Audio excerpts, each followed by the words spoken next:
Овдека на овоа место се стрелани 45 година на 15 јануари зимото. Тука тие луѓе што се стрелани, всички беа българи и тие беа видни хора.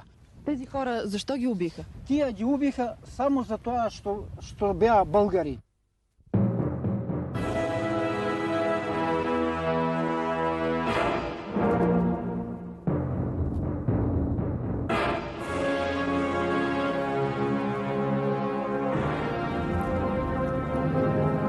Януари 45-та.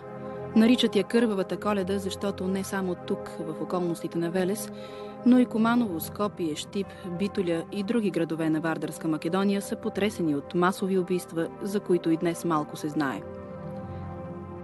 Това е мястото в околностите на Велес, където преди няколко години бяха открити костите на 53 души, стреляни и доубити с колове. Тодор Гулев е човекът, пазил десетилетия наред тайната, съобщена му от случайния свидетел на масовото убийство Трайко Попов.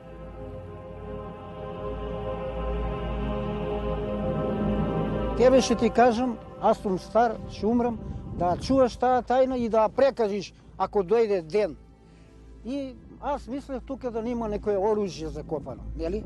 И от таден, кога дойде, ми каза, че токмо тук се стрелани, кръстот аз къде ще го турив, тук се стрелани, а вика се овде закопани, овие дупки. Тук къде ще се стрелани, кръв, всичко било кръв.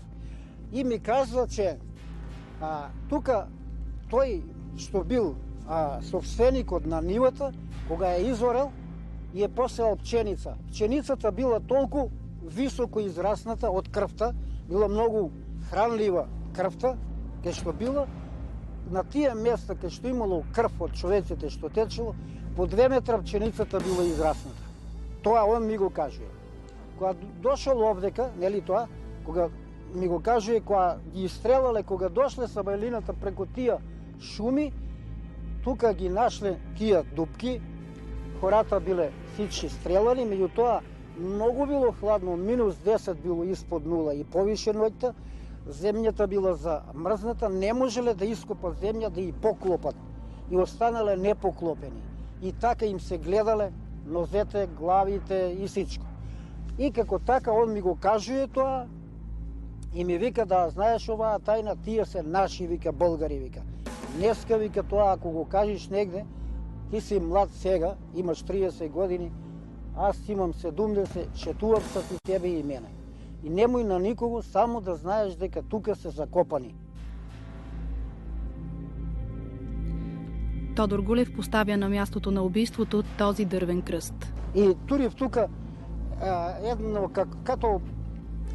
како да ви кажам, като штица и на неа напишав тука се стрелани патриоти българи.